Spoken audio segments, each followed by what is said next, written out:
All right, what I wrote about for my Common App essay. For my Common App essay, and I think for all Common App essays, what's really important is schools want to see what you're passionate about and how that passion has changed the way you see the world. I wrote, one of my essays at least, was about an experience I had driving with my mom when I had gotten my permit but not my license, and it was kind of it was just one very interesting experience, but it was a good insight into the relationship I had with my mom. Which was a very complex one, but I thought it kind of displayed a good dimension into that relationship. You know, I wasn't always as suave and sleek as I am now. And in high school, I decided to run for student government using a sock puppet. For my Common App application, For my Common application. What I wrote about for my Common App essay was a quote from a teacher that was sent home to my parents on a report, which said that Sam is great at engaging with his classmates and at schoolwork, but we wish that he spent less time rolling around on the floor with friends. For my Common App essay, I wrote about Joshua Tree National Park, which is my absolute favorite place in the world. My family and I would go camping there at least twice a year before I could walk to essentially when I left for college. In all honesty, I don't totally remember really the meat of my college essay. So I wrote 2 essays. The one that I guess I sent everywhere, and then there's an extra one that Harvard had asked for, which I did. The first essay that I did, I wrote about resilience. So I was homeless for 14 months or so when I was in high school after Hurricane Sandy knocked my house down. And during that time, it was very difficult for me and my family. I'm one of 5 children, but my 2 oldest brothers, they were like doing their thing. And my 3rd brother, he was actually also in school. And so myself, my mother, and my sister had like a thing. We were kind of like just grunting it out, kind of nomadically for 14 months, and I wrote about that experience.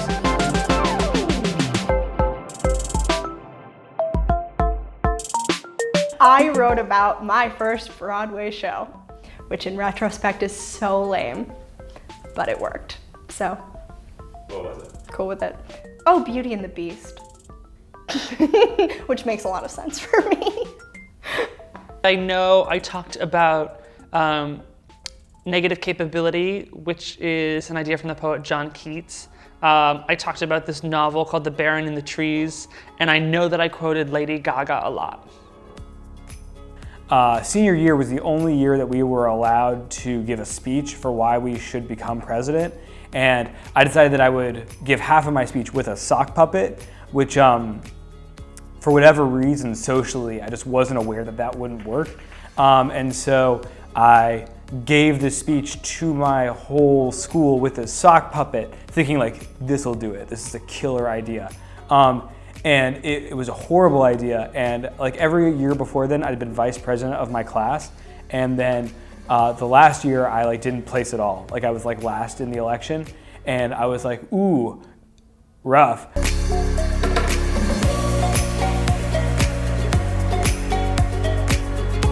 For me, even from a young age, it was acting. And so I talked about this idea of being natural. When someone tells you to be natural when you're acting on stage, what does that mean on stage and what does it mean in life? And actually through my college experience, I continued to search for that question and that answer. Honestly, to this day is kind of the only place where my brain stops going a million miles an hour. And I used that to write about how at many times it had allowed me to reflect on various things in my life, things I didn't know needed reflection, and provided a lot of clarity for me. And I wrote about kind of the necessity of having that space and that ability to find that clarity even when I didn't want it or think I needed it, even if everything was great. And we would just go there and I would be there, and it's every time you go, it's such a refreshing, magical experience that is something I think everybody can benefit from, is taking a break. So I used that quote as sort of a launch pad to talk about the fact that when I was a little kid, I was not able to sit still, I was not able to focus, and how at that time that was really a detriment, and it sort of hurt my learning and hurt my development in the classroom.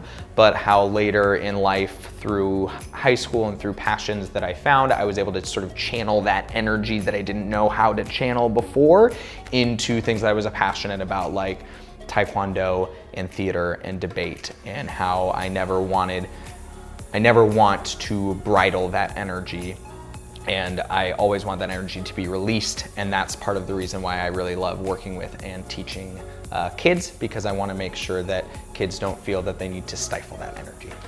And I also wrote about, my second essay was about how I taught myself how to speak Spanish.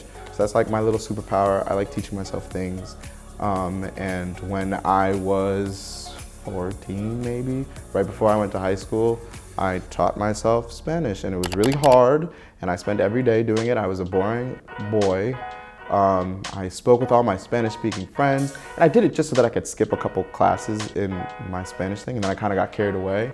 And then actually I ended up doing a lot of Spanish or literature classes when I got to Harvard. Just turned into this very useful skill. It's very nice to speak another language if you can't do it yet.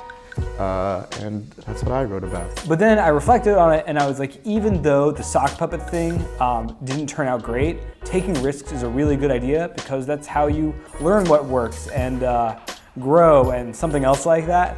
And I put it all in a very pretty essay, and then I sent that to all the schools.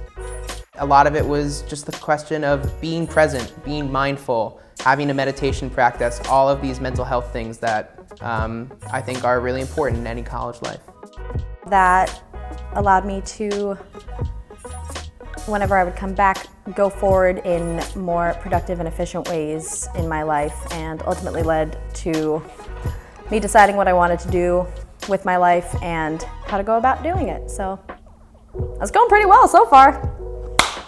I would say the point is write about something that you feel shows you in your best light, something about you that's unique, inextricable to you, and makes you look iridescent.